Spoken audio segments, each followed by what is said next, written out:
Hola, buenas tardes. Bienvenidos a este lunes en MBD Noticias. ¿Cómo estás, Martín? ¿Cómo andás, Nati? Gracias por estar del otro lado. Ojalá hayan pasado lindo el fin de semana. Y bueno, empezamos, si te parece, a anunciar algunos temas de la agenda. Exacto. Empezamos con uno de los temas destacados. El Frente Amplio, el Sindicato de Trabajadores y Trabajadoras Rurales y diversas fuentes vinculadas al Instituto Nacional de Colonización coinciden en que el senador y líder cabildante Guido Manini Ríos y su familia pueden estar en falta pese a haber adquirido los campos en Artigas, dado que la enajenación de los inmuebles rurales de colonización no necesariamente implica su desafectación del organismo. Efectivamente, profundizando en esa visión, señalan que para que tal extremo se concrete es necesario que el directorio del instituto lo resuelva por unanimidad. De momento no se han hecho públicas actas que reflejen una decisión de ese tipo, al menos durante los años 70 y 80, que es cuando el suegro del senador lo compró al instituto. Ayer,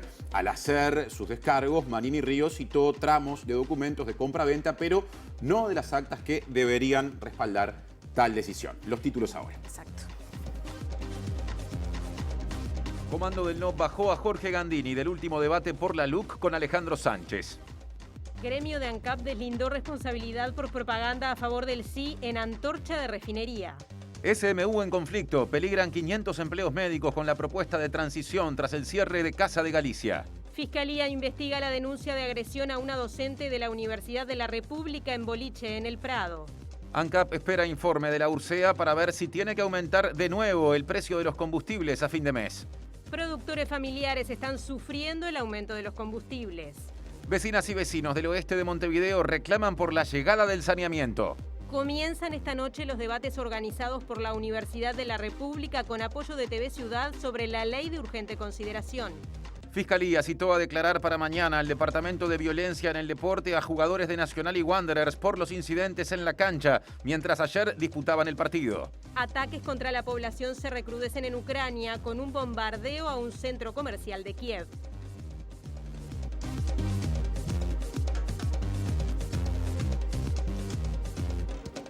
Muchísima información para ofrecerles en este lunes y para salir un poquito del estudio, ¿qué te parece si empezamos a recibir a nuestros móviles en el exterior? Es cierto, hoy móviles con refuerzos de alguna manera, jugando en todos los puestos, en todos los horarios. José María Caraballo, un gustazo que andes por acá. ¿Cómo andás?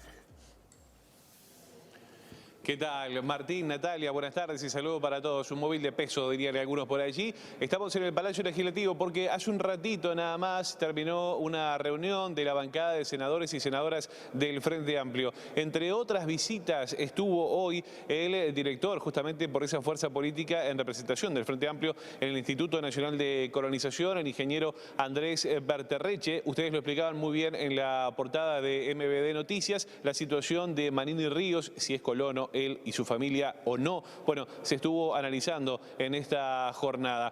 No se descarta desde el Frente Amplio hacer un llamado al ministro de Ganadería por esta situación. En un rato le contamos más.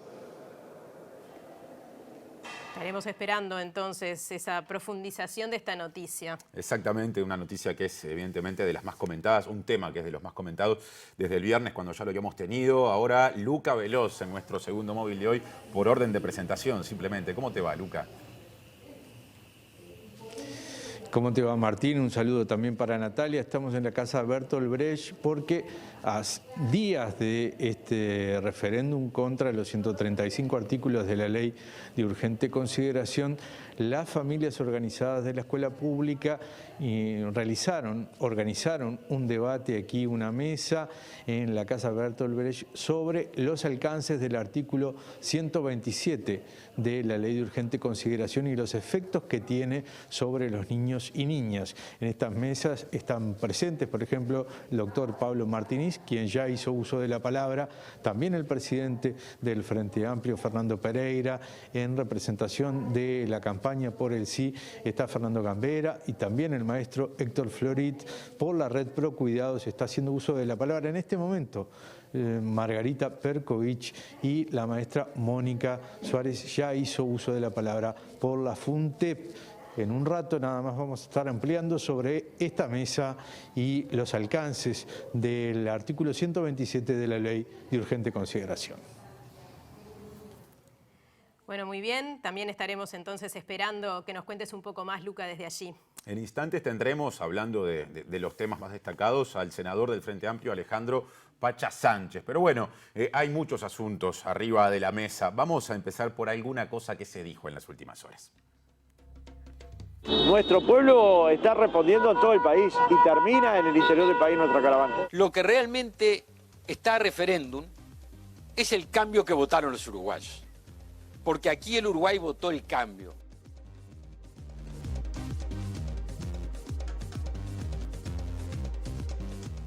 Bueno, y ya podemos volver con nuestro compañero José María Caraballo, que está por allí por el Parlamento. Josema, adelante. Josepa todavía no está pronto, ya lo tendremos más adelante. Recién veíamos en el Se Dijo cómo más allá de estas cuestiones vinculadas con temas como colonización, hay de fondo algo que en realidad es bastante notorio y es el tramo final de una campaña. Más adelante también tendremos esos asuntos. Bueno, justamente Alejandro Sánchez nos estará hablando un poquito de eso y un debate que no va a ser. Pero volvemos al tema de colonización, Martín. Efectivamente. Porque la Mesa Nacional de Colonos afirma que muchos políticos tienen tierras del Instituto Nacional de Colonización, pero sostienen que hay temas más urgentes. Sí, para claro, abordar. exactamente. Como por ejemplo el desalojo de pequeños y pequeñas personas productoras, digamos, a nivel familiar y también justamente sus núcleos familiares. Los colonos agrupados en la Mesa Nacional afirman que esta administración y también la anterior no ha escuchado sus planteos. Es algo endémico. Hay muchos políticos que tienen tierra y cada vez que se acerca una elección o como hay ahora un referéndum, lo sacan a flote. Nosotros sabemos que eso pasa y nos olvidamos de todo, ¿viste? Realmente quienes están enfrente a colonización, lo importante, lo prioritario tendrían que ser otras cosas. Y uno de los temas más sensibles es muchas veces el desalojo de familias que no tienen defensa. Vamos a hablar, vamos a charlar. ¿Hay problemas de endeudamiento de colonos? Sí, perfecto, hay. Vamos a buscarle una solución, que sigan en el campo, que sigan trabajando. Mario Teddy también se refirió a la inspección del Instituto Nacional de Colonización que señala al senador Guido Manini Ríos, la ministra de Vivienda, Irene Moreira, y su padre, Roque Moreira, como colonos propietarios. Yendo concreto al caso del senador Manini, yo que soy de Artigas sé que todos los indicios hay, porque hay colonos en esa zona, que esa sociedad, el Palomar, tiene tierras de colonización, creo que es el padrón 511. El senador o la señora o su suegro, quien sea titular de eso, ellos son colonos, ¿viste? Desde la UNATRA también se habló de lo que pasa en esos predios justamente, sí, con respecto a dos grandes temas. Por un lado, se aportó un dato que se ha mencionado poco, y es la confirmación de que en ese predio no hay personal que sea sindicalizado a nivel justamente de la UNATRA, o sea, de las personas que hacen trabajo rural. Parte de la información que surgirá de este informe que se está haciendo en el Instituto de Colonización. El Sindicato Rural sigue esta discusión sobre la propiedad con cautela y aclara que es clave saber si Colonización desafectó o no a los predios cuando los vendió al suegro del senador cabildante. César Rodríguez, dirigente de la UNATRA en representación del sector ganadero, recordó que los predios solamente pueden desafectarse de Colonización por resolución del directorio. Para ello se requiere votación unánime. La enajenación o venta de la que se benefició Roque Moreira, suegro de Manini Ríos, no necesariamente implica su desafectación. El sindicato rural espera con cautela la aclaración de este punto. Por el momento, no se conocen actas del directorio de los tiempos del negocio con Moreira que prueben la eventual desafectación. En sus descargos de ayer, Manini Ríos se limitó a citar los documentos de compra-venta. El informe interno de Colonización, basado en la inspección realizada a los campos explotados por la familia del senador en Artigas, da cuenta de que por lo menos 7 personas trabajan en el lugar y habitan una serie de construcciones. Al menos una de ellas se describe como modesta. La UNATRA no ratifica ni descarta que así sea, dado que no hay personas afiliadas al sindicato que trabajen en dicho establecimiento y por ende no han recibido denuncias sobre condiciones laborales. En diálogo con MBD Noticias, el dirigente sindical César Rodríguez afirmó que el Ministerio de Trabajo y Seguridad Social, a través de la Inspección General del Trabajo, quizás podría fiscalizar el campo de Manini y su familia. Seguimos en tema, Martín, y nos vamos al Parlamento. Claro, ahí está José María Caraballo, que ya tituló y ahora desarrolla. José, adelante. Exacto, compañeros. Como les decía, estuvo el ingeniero Andrés Berterreche, que es el director por el Frente Amplio del Instituto Nacional de Colonización. El tema Manini, Irene Moreira, Roque Moreira, la ministra de Vivienda, su padre, y el senador Guido Manini Ríos, que se han visto involucrados en las últimas horas en esta polémica por si son o no colonos. Bueno, el director en la presentación del Frente Amplio, trajo documentación aquí al Parlamento en esta jornada, se reunió con la bancada de senadores y senadoras del Frente Amplio, donde, al día de hoy Manini figura como colono. Se está esperando el informe de una asesoría letrada para ratificar justamente lo que dice Berterreche, que incluso, entre otras cosas, dijo que está tan seguro que pone su cargo a disposición. Vamos a repasar lo que decía Andrés Berterreche hace minutos nada más. Yo no tengo la más mínima duda que siguen esos predios afectados a la ley 11.029. ¿Qué quiere decir esto? Para habilitar, para sacar de la afectación de la ley, se necesita una decisión de directorio con 5 votos de los 5 directores. Ni si hubiera 4 con unanimidad se puede sacar. Tiene que haber 5 y tiene que ser unánime. Y no la hay. No la hay ni para el Palomar S.A., ni para Manini, no la hay. Por lo tanto, esas tierras son propiedad de esos colonos, pero están afectadas a la ley 11.029. Eso significa que tienen ciertas obligaciones, ciertos relacionamientos, es decir, no pueden venderse, no pueden arrendarse, registrar un arrendamiento sin pedir permiso al instituto, ese tipo de cosas. ¿Y eso se ha cumplido?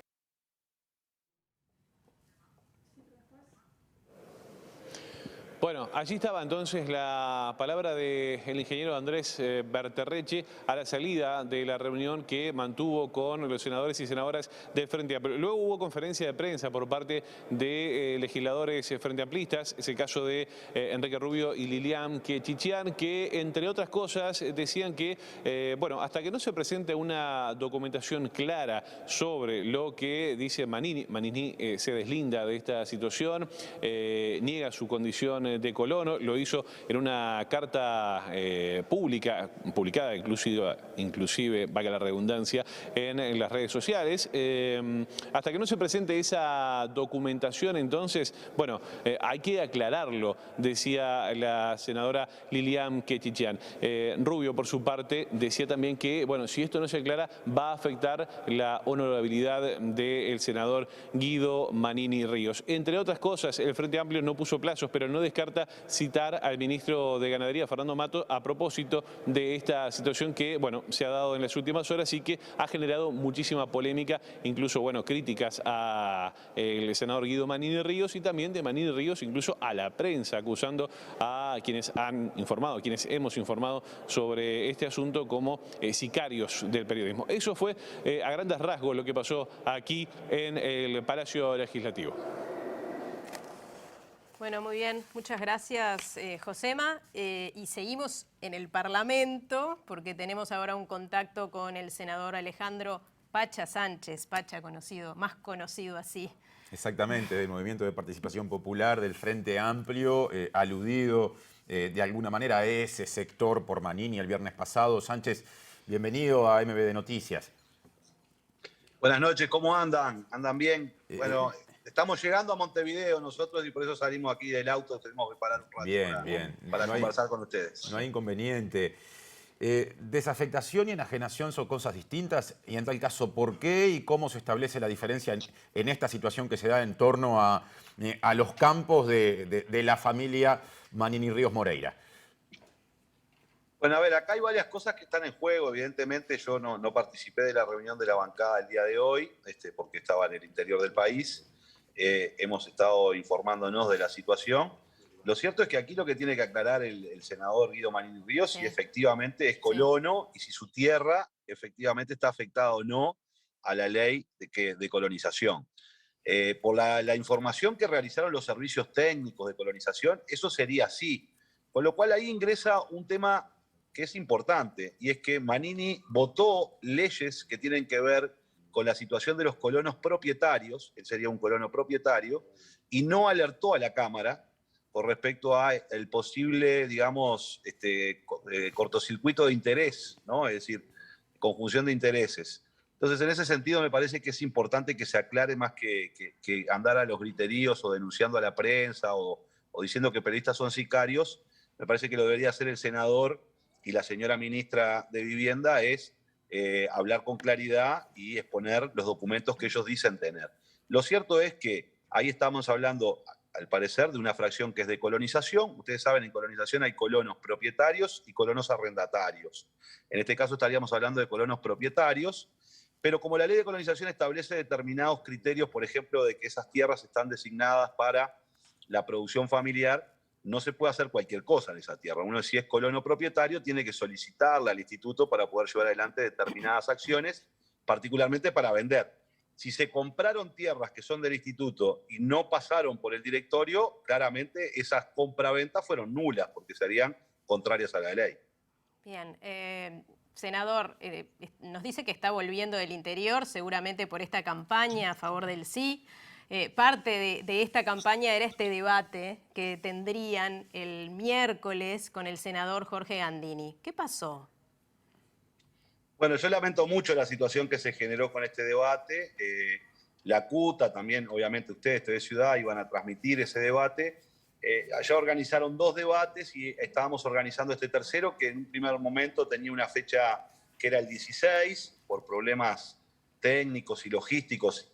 Se trasladó esa fecha para el día 23. Los equipos, tanto del senador Gandini como los míos, estuvimos trabajando fuertemente esta última semana para terminar y ajustar los detalles. Estaban definidos los temas, los 4 bloques, el horario. Y bueno, lamentablemente en la tarde de hoy se comunicó Jorge Gandini conmigo para decirme que, bueno, desde el comando del no, le habían dicho de que era importante bajar los debates. A partir de que hable el presidente el día miércoles, que los integrantes de la coalición que están pugnando por el no iban a participar de ningún debate más. A mí me parece que esto es una situación, creo yo, lamentable en un momento en donde estamos muy cerca de un referéndum, que es el domingo, donde todavía prevalecen muchos ciudadanos indecisos. Yo creo que los debates contribuyen a escuchar argumentos de un lado y del otro para que la gente pueda formarse una opinión, y lamentablemente en este caso el no decide retirarse de los debates, con lo cual privándole a la gente, en definitiva, de tener más y mejor información para decidir el domingo. Con lo cual yo diría, bueno, una ley que estuvo escondida en la campaña electoral, una ley que pasó por el Parlamento en plena pandemia, ahora es una ley que el comando del no decide no defenderla públicamente hasta el domingo. Así que me parece que ahí habla claramente de las razones por las cuales, bueno, la ley viene siendo discutida hasta ahora, y la intención de voto del sí, en la medida en que la gente conoce los artículos, se informa más, va creciendo, y yo creo que a eso se debe la decisión del comando del no, de no participar de más debates. Bueno, muchas gracias, senador. Lo dejamos seguir en viaje entonces y descansar un poco. Supongo que serán días bastante agotadores para todos los que están participando de un lado y del otro de estas campañas con miras al referéndum del próximo domingo. Es así. Bueno, muchas gracias. Estamos en contacto cuando ustedes lo dispongan. Bien, bueno. Cambiamos de tema ahora, Cambiamos, Nati. Porque el fin de semana dejó, a partir de algo que pasó el viernes por la noche en el Prado, otra preocupación con respecto a excesos, en este caso vinculados al personal de seguridad de un boliche, en el cual, cuando concurrió para resolver una situación vinculada a su hijo, fue agredida una docente de la Universidad de la República. Exacto, no es la primera vez que escuchamos esto, ¿no? Algunas agresiones de parte de Pato Vicas. Bueno, se está investigando esta situación por parte de Fiscalía. Lo que sí podemos decirles es que esta docente, que recibió bastantes agresiones, además tuvo un golpe en la cara bastante fuerte, de todas formas está fuera de peligro. Tras conocerse la noticia de la agresión, la familia de la docente Ana Laura Rebois emitió un comunicado. Allí se aclara que el viernes por la noche el hijo de Ana Laura fue a bailar con 2 amigos al Mandarín Club ubicado en la Rural del Prado, y a los 3 les negaron la entrada y se los maltrató verbalmente. Cuando regresó a su casa y relató lo vivido, Ana Laura decidió ir al local a reclamar por el trato recibido por su hijo y encontrar la cédula que había extraviado. La respuesta de las personas que controlaban el ingreso fue negarle el paso, pero a pesar de ello, la docente ingresó al local y como no encontró al responsable, decidió retirarse. Allí fue abordada por las personas que controlan el ingreso. Cayó al suelo pegándose en la frente, nariz y ojos. Según el comunicado de la familia, ella no recuerda el hecho inmediatamente anterior que le originó la caída, pero otras personas que estaban presentes señalan que la sujetaron de las manos provocándole una caída indefensa y las lesiones recibidas son consistentes con una caída de este tipo, según señalan. La familia asegura que el golpe recibido y las lesiones le provocaron un importante sangrado a Ana Laura y no recibió atención ni del personal presente ni de los policías que estaban en el lugar, según se subraya en el comunicado. El hecho se investiga por parte de Fiscalía. El director de Convivencia y Seguridad Ciudadana del Ministerio del Interior se comprometió a investigar lo sucedido. Bueno, y la Universidad de la República emitió un comunicado en cuanto se conoció la noticia, solidarizándose con esta profesora de la UDELAR que recibió estas agresiones. Y apela además a reflexionar ante la situación que se generó. En el comunicado se expresa la solidaridad hacia la profesora Ana Laura Rebois, agredida en el local bailable Mandarín Club del Prado, luego de presentarse para reclamar por el maltrato recibido por su hijo en ese lugar y para pedir la cédula de él. Desde la principal casa de estudios se rechazan las agresiones recibidas e invitan a la reflexión ante el clima de violencia vigente. A su vez, esperan la rápida actuación de la justicia en este caso particular y llama a todos los actores políticos, institucionales y de la sociedad civil organizada a reflexionar y comprometerse con la paz, condición necesaria de la vida en una sociedad democrática. Nos vamos de nuevo a otro de nuestros móviles en exteriores. Claro, lo tenemos ahora a Luca Veloz. Luca, adelante. Sí, como adelantamos en este debate que organizaron las familias organizadas de la escuela pública, estamos con Mariana Romanelli, integrante de este colectivo, y aquí están planteando que el artículo 127, que exonera de la obligación a los padres de anotar en la escuela pública a sus hijos, va en contra de principios valerianos. ¿Por qué? Porque la asistencia a la escuela, la obligación de asistir a la escuela para las infancias implica mucho más que educarse, implica también la protección de sus derechos y su principal ámbito de socialización, que es donde nos formamos como ciudadanos. Lo que elimina este artículo 127 es la redacción que tenía el artículo 7 de la Ley de Educación, donde se determinaba que las familias, padres y madres, estábamos obligados a inscribir a los niños y las niñas para recibir su educación en una institución educativa. Esto nosotros creemos que no como se ha dicho desde algunas autoridades, es un simple hecho de redacción y de corrección del texto anterior, sino que tiene una implicancia, un impacto muy grande desde la perspectiva de derechos de los niños y desde el espíritu que tiene la educación uruguaya con sus principios varelianos desde hace más de 100 años. Por eso es que estamos invitando a derogar este artículo número 127 de la LUC, porque realmente creemos que tiene un impacto muy negativo para las infancias. Está avanzado este diálogo ya aquí, ha hablado el doctor Pablo Martínez, también la maestra directora Mónica Suárez, también Margarita Perkovich. Ahora está haciendo uso de la palabra Fernando Gambera, integrante de la Comisión por el Sí. El maestro Héctor Florit, por ejemplo, planteó que 1/3 del tiempo escolar de los niños se pierde en virtud de este artículo 127 de la Ley de Urgente Consideración y que los niños más desfavorecidos son los que tienen mayor pérdida de tiempo. Nos quedamos por aquí trabajando. Muchas gracias, Luca, y nosotros estamos prontos para recibir mucha más información de nuestra compañera Julieta Núñez, que se metió de lleno en todo esto que surge del Instituto de Colonización, las irregularidades que se están investigando en estas tierras de la familia Manini Ríos Moreira. Exactamente, hay organizaciones cuya opinión todavía no compartimos, que ya la tendremos, y también hay mucha ley, mucha normativa para repasar. Juli, buenas casi noches, ¿cómo andás?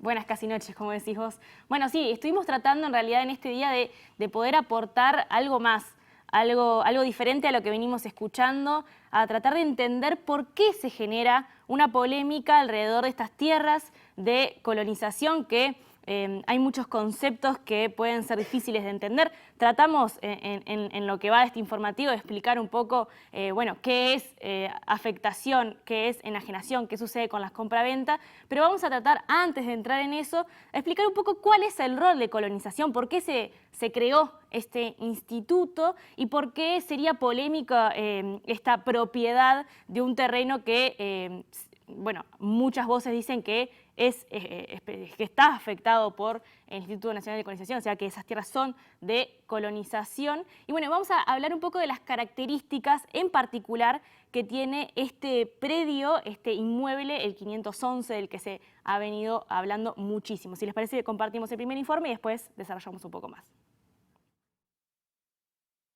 El Instituto Nacional de Colonización se creó con la Ley 11.029 del 12 de enero de 1948. Sus cometidos son una racional subdivisión de la tierra y su adecuada explotación, además de la erradicación y bienestar del trabajador rural. El INC es la única herramienta regulada que tienen las familias rurales para acceder a la tierra, cumpliendo así una función social. Según el último informe de la institución, el INC tiene afectadas a la dinámica de su gestión una superficie de 618.193 hectáreas en todo el país. Estos predios se encuentran bajo diferentes formas de tenencia de la tierra. 62,4% está en propiedad del INC y 37,6% son propiedad de colonos y colonas. Artigas, departamento en el que se encuentra el inmueble 511 de colonización, que según la Dirección General de Registros es propiedad del senador Guido Manini Ríos, la ministra Irene Moreira y su padre, Roque Moreira, es uno de los 4 departamentos con mayor superficie ocupada por colonos e inmuebles. En particular, el inmueble 511 es una unidad de producción familiar en modalidad de propiedad. Según los valores promedios publicados en el último informe del precio de la tierra del Ministerio de Ganadería, Agricultura y Pesca, el valor del terreno afectado por colonización en propiedad de la familia Manini Moreira es de $9.439.080.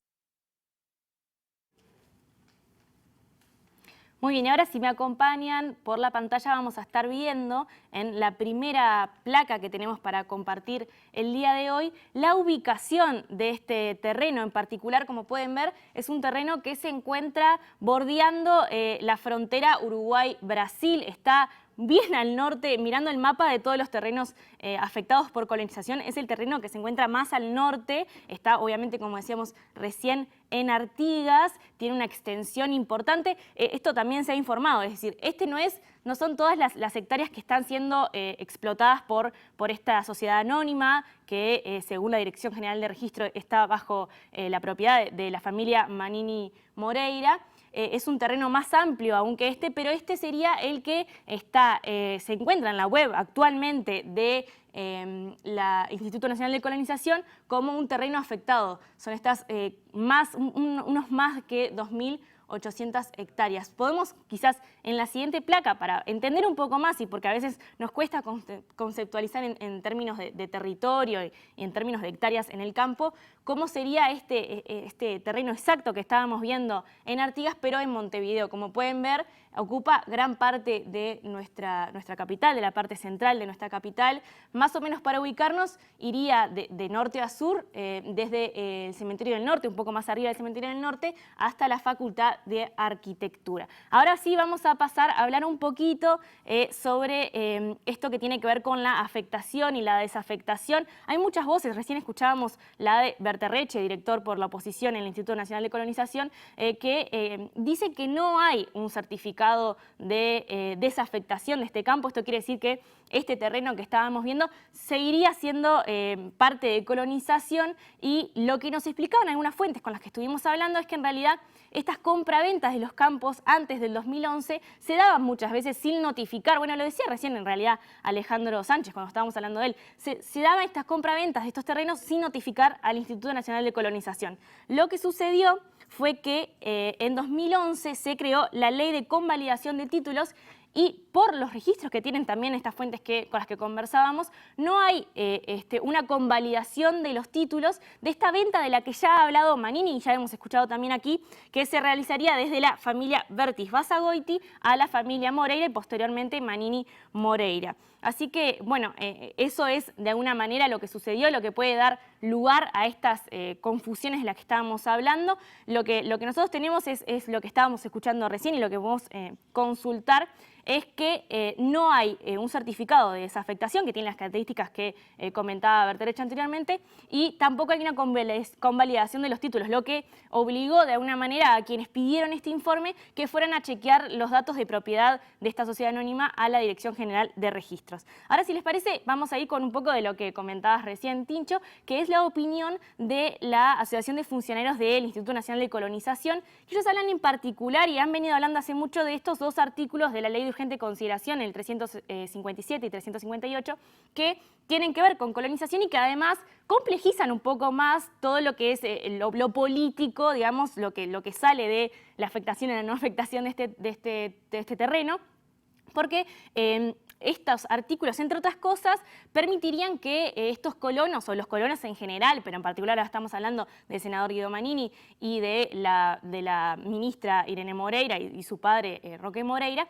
le podrían solicitar al directorio de colonización que les permita ser propietarios de este campo aún sin vivir allí y sin explotar directamente las tierras, ¿no? Esto es de alguna manera de lo que nos hablaban. Desde Afinco, que dijeron igual y pidieron aclarar que ellos no pudieron acceder a este informe, que es un informe reservado, y también nos dijeron algunas cuestiones más sobre este informe, porque como sabemos, Manini también habló de, bueno, Alejandro Sánchez lo dijo recién también, sobre que había sido un informe que se había pedido a medida. Desde Afinco lo que señala, y lo que señalaba en particular cuando hablamos con ella, su presidenta Cecilia Blixen, es que los informes se tramitan y los funcionarios trabajan siempre así, desde las jerarquías, o sea, si se pide algo, lo hacen igual, así que no sería un informe hecho a medida. Vamos a escuchar ahora sí lo que decía Cecilia Blixen. El 357, que es el que desafecta algunas fracciones, y el 358, que es el que está vinculado más a esta situación, digamos, que es el que fija la excepción de residir en el predio y además quita la obligación de explotar las fracciones de colonización directamente. Nosotros claramente entendemos que esos artículos son perjudiciales, que van en contra de los principios de la colonización, digamos, no de los principios del Instituto Nacional de Colonización, solamente, sino contra los principios de la colonización. Desde el momento en que empezamos a hacer excepciones y las personas dejan de vivir en esos territorios, es muy difícil establecer estrategias que tengan que ver con el desarrollo. En este caso, en realidad, las fracciones están activas y los titulares están en Montevideo, digamos. Hay una diferencia como bastante grande. Y tampoco existe la explotación directa, ¿no? Bueno, y otro de los temas que nos ha tenido pendiente en el último tiempo es el cierre de Casa de Galicia y todas sus consecuencias. Los afiliados han sido distribuidos entre algunas mutualistas, pero hay unos 700 médicos que aún no saben qué va a pasar con ellos. Por eso es que consultamos al secretario médico del Sindicato Médico del Uruguay. José Minarrieta, que ya está en línea para dialogar en vivo con MBD Noticias. Minarrieta, buenas noches, bienvenido. Buenas noches, muchas gracias. ¿Cómo podemos resumir las preocupaciones del Sindicato Médico del Uruguay en función de la solución legal o de la salida legal? Usted nos dirá si la considera solución o no con respecto a personal no médico, pero también médico de Casa de Galicia, lo que según el SMU puede generar que una serie de puestos de trabajo corran riesgo y por eso mismo el sindicato se declaró en conflicto. Bueno, como ustedes saben, o como seguramente la gente sabe, se aprobó una ley en el Parlamento que de alguna manera daba lugar a la redistribución de usuarios que planteó el Ministerio de Salud, y eso se realizó y ponía en el Consejo de Salarios la discusión y negociación sobre la redistribución de médicos y no médicos en las instituciones que toman esas casi 40.000 cápitas, o sea, esos casi 40.000 usuarios.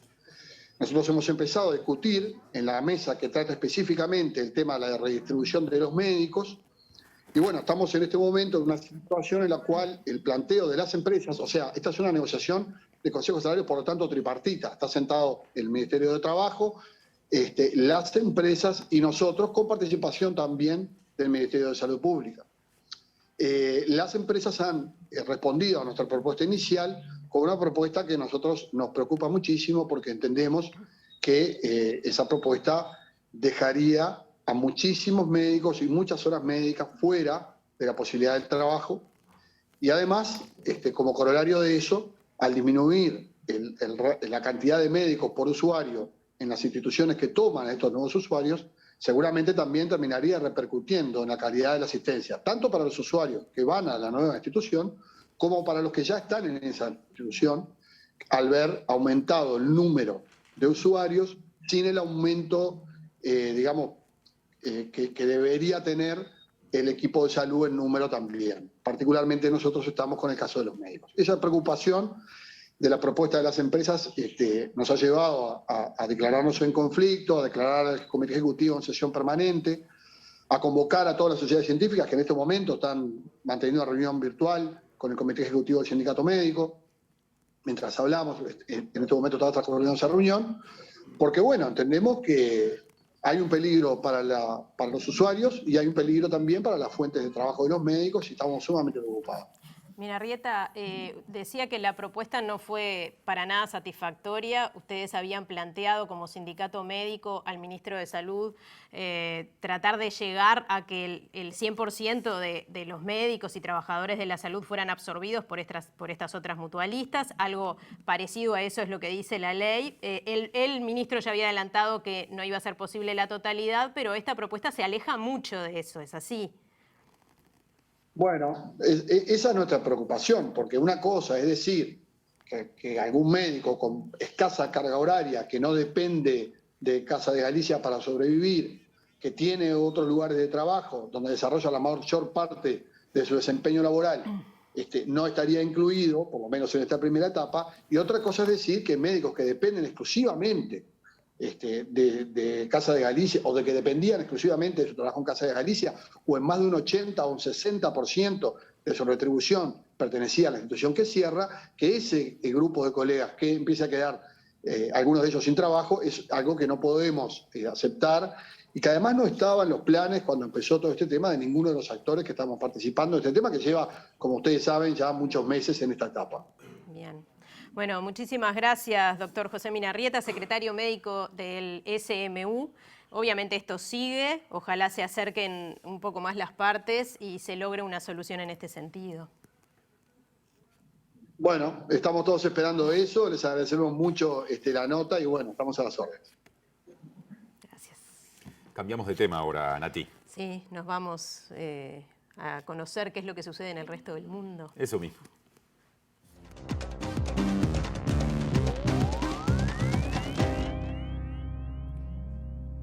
¿Qué tal? Bienvenidos al capítulo internacional. Volvemos a hablar naturalmente de la guerra, pero esta vez sobre el terreno.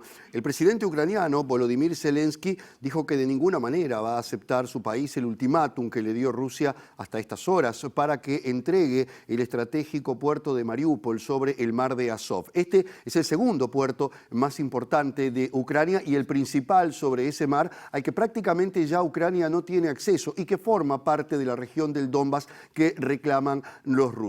Por otra parte, Rusia acusa a Ucrania en particular porque allí está ubicado el famoso batallón de Azov que dice está aterrorizando a la población. Esta es la situación en esa martirizada ciudad. Увійди в історію відповідальності за воєнні El gobierno ucraniano se negó hoy a aceptar las condiciones de Rusia sobre el estratégico puerto en el mar de Azov y el presidente Volodymyr Zelensky dijo que el bloqueo de Mariupol pasará a la historia de la responsabilidad por crímenes de guerra, ya que hacer esto a una ciudad pacífica es un terror que será recordado en los siglos venideros, y agregó que cuanto más use Rusia el terror contra Ucrania, peores serán las consecuencias para ella. Estimaciones oficiales indican que el 90% de los edificios de la ciudad están afectados por la batalla en combates callejeros entre los rusos apoyados por milicianos chechenos y las fuerzas defensoras, entre las que se encuentra el batallón ultraderechista Azov, al tiempo que se calcula que hay unas 300.000 personas atrapadas en condiciones cada vez más infrahumanas. La Cruz Roja sigue sin tener acceso a la ciudad de Mariupol, principal epicentro de la guerra en los últimos días, según indicó hoy el presidente de la Federación Internacional de la Cruz y la Media Luna Roja, Francesco Roca, tras visitar Ucrania, y dijo que no pueden llevar a cabo evacuaciones de civiles o llevar ayuda humanitaria a la ciudad sitiada. Mientras tanto, Rusia ha responsabilizado a unidades de nacionalistas ucranianos de la grave situación humanitaria que vive la ciudad, ubicada en la región del Donbass de mayoría prorrusa, y sostuvo que en Mariupol se ha producido una terrible catástrofe humanitaria como resultado de la anarquía de los nacionalistas ucranianos, desesperados y fuera de sí, que al darse cuenta de que es imposible que Kiev les preste ayuda, han sembrado el terror en masa en los barrios de la ciudad que aún controlan. Naturalmente que la guerra sigue a todo vapor, como se dice popularmente, y también sigue impactando en Kiev, la capital de Ucrania. De hecho, un centro comercial fue afectado este fin de semana por ataques rusos que, según el gobierno ruso, no cumplía la función que estaba originalmente planeada, sino que era un depósito de armas y lanzacohetes de Ucrania. Al menos 8 personas murieron en Kiev, capital de Ucrania, luego de que en la noche de este domingo un bombardeo de las fuerzas rusas alcanzara un centro comercial en el noroeste de la ciudad, en la que se denuncia la utilización de medios de guerra prohibidos por el derecho internacional para llevar a cabo un ataque con misiles en el distrito capitalino de Podilsk. El centro comercial Retroville fue alcanzado por una fuerte bomba que pulverizó los vehículos estacionados en el lugar y dejó un cráter abierto de varios metros de largo frente al edificio de 10 pisos que quedó carbonizado. El portavoz del Ministerio de Defensa ruso, Igor Konashenkov, afirmó por su parte que el centro comercial atacado en Kiev servía de almacén de municiones y lanzaderas de cohetes y estaba inoperativo, y que fueron destruidos por armas de largo alcance y de alta precisión.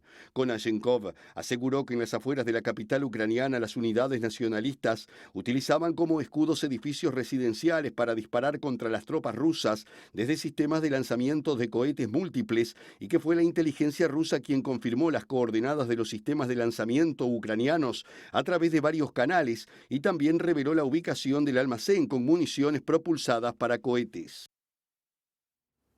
Volvemos a la región para hablar del expresidente brasileño Lula da Silva, que este fin de semana se dirigió al movimiento de trabajadores sin tierra y dijo que en realidad a su edad no tendría necesidad de volver a ser presidente de Brasil, pero dijo que será candidato para evitar que el fascismo siga dominando a su país. Como se sabe, Lula tiene la preferencia de los brasileños para las próximas elecciones, según las encuestas, y dijo que quiere reactivar todo el trabajo social que había hecho durante su gobierno.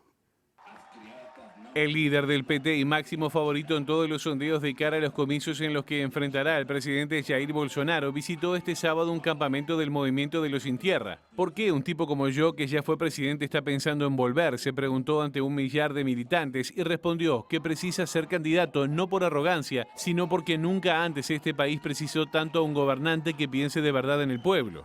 Lula volvió a criticar duramente a Bolsonaro y lo responsabilizó de muchas de las 650.000 muertes registradas en el país por coronavirus, del hambre que pasan, según datos oficiales, cerca de 20 millones de brasileños, y también de haber desmontado todas las políticas de protección social que había en Brasil. Lula aludió a su origen pobre y su pasado de obrero, y sentenció que entre los posibles aspirantes a la presidencia es el único que sabe lo que es el piso de una fábrica, quedarse desempleado, sentarse a la mesa sin tener que comer. El exmandatario habló de algunas de las propuestas que puede llegar a incluir en un eventual programa de gobierno que, aclaró, no sería suyo, sino de la sociedad brasileña, y que en el primer paso sería poner a los pobres en los presupuestos del Estado, y el segundo, poner a los ricos en el impuesto de renta, porque muchos de ellos no pagan casi nada.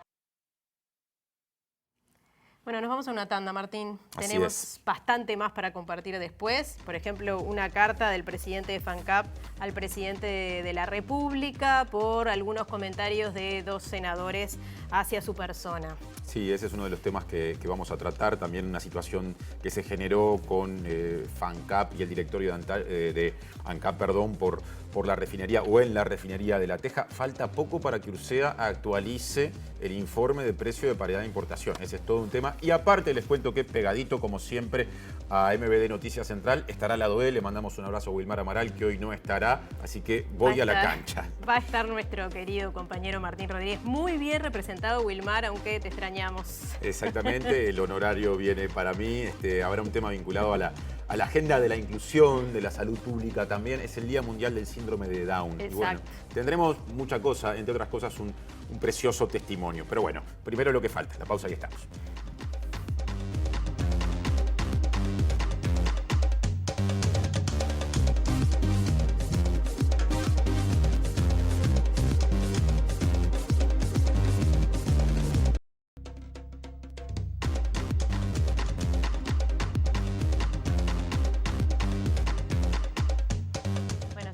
Último bloque de MBD Noticias con mucho más para compartir. Sí, es una semana muy importante para el deporte, para el fútbol, porque este jueves Uruguay y Perú van a jugar 20 y 30 por las eliminatorias.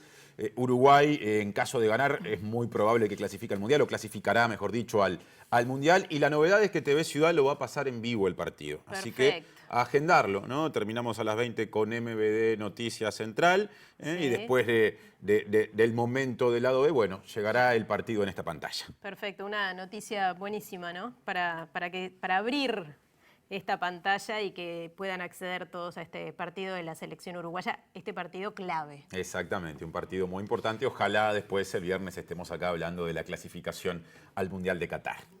Ojalá. Bueno, y seguimos con más noticias. Les decíamos antes de la tanda que el presidente de FANCAP, Gerardo Rodríguez, envió una carta al presidente de la República donde le solicita intervenir ante los constantes ataques a su persona, así dice, de parte de 2 senadores del Partido Nacional. Exactamente, según Rodríguez, el dirigente sindical, esta situación lo llevó a pensar en denunciar a 2 legisladores nacionalistas ante Fiscalía y también a presentar el caso ante la Comisión Interamericana de Derechos Humanos y ante la Organización Internacional del Trabajo.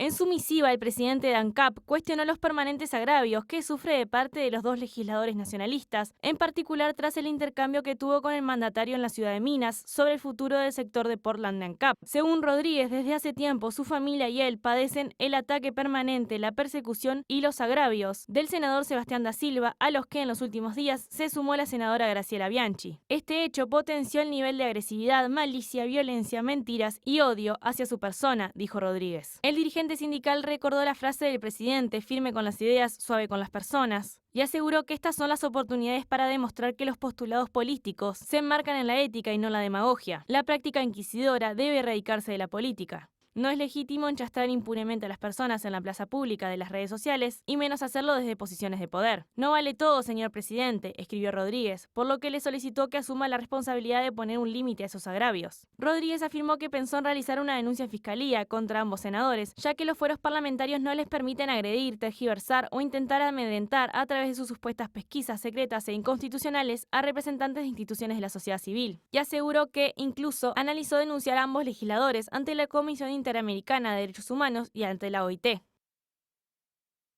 Apareció un cartel del sí o a favor del sí en la chimenea principal de la refinería de La Teja. Esto generó reproches desde el oficialismo, amagues de denuncia y la Federación ANCAP, el sindicato, deslindó toda responsabilidad. Y el representante del Partido Nacional en el directorio de ANCAP, Richard Charamelo, afirmó este lunes que se iniciará una investigación administrativa tras constatarse en la antorcha, como decías, de la refinería, esta propaganda política a favor del sí de cara al referéndum para derogar estos 135 artículos de la Ley de Urgente Consideración. Fue la jefa del complejo industrial que este lunes, o sea, hace pocas horas, constató la presencia en la chimenea principal de justamente ese cartel y el ente ordenó esta investigación para tratar de identificar a las personas que colocaron lonas de color rosado. Eso justamente lo estamos viendo en este momento en la pantalla de MBD Noticias. Fue lo que ocurrió. Bien. Se conocerá entonces en los próximos días qué fue lo que pasó. Exacto, y seguimos en tema de alguna manera, Nati, porque esto de la actualización mensual del precio de paridad de importación a cargo de la URSEA hace que estemos otra vez muy cerca de ese momento, esa presentación. Sí, entre el jueves y el viernes se presentará este informe sobre el precio de paridad de importación de los combustibles. Efectivamente, vemos el informe. La Unidad Reguladora de Servicios de Energía y Agua ultima los detalles técnicos del informe sobre el precio de paridad de los combustibles. Fuentes del organismo dijeron a MBD Noticias que el informe se entregará seguramente el viernes, 48 horas antes del referéndum que tendrá la fijación del precio de los combustibles como un tema de debate. El artículo 235 de la LUC, uno de los 135 cuestionados, establece que el Poder Ejecutivo aprobará el precio de venta de los diferentes combustibles previo informe preceptivo de URSEA y de ANCAP. El pronunciamiento de URSEA debe explicitar el precio de paridad resultante de importar el producto terminado y hacerlo disponible en las plantas de distribución de ANCAP, incluyendo las tasas e impuestos que corresponden a cada tramo de la cadena. De acuerdo con este artículo, la actualización del precio se hará con una periodicidad no mayor a 60 días. En los últimos meses, tanto la URSEA como ANCAP presentaron sus informes entre el 24 y 25 de cada mes, como establece la reglamentación fijada por el Poder Ejecutivo. Según las fuentes del documento de URSEA, podría plantear un nuevo incremento en el precio de los hidrocarburos.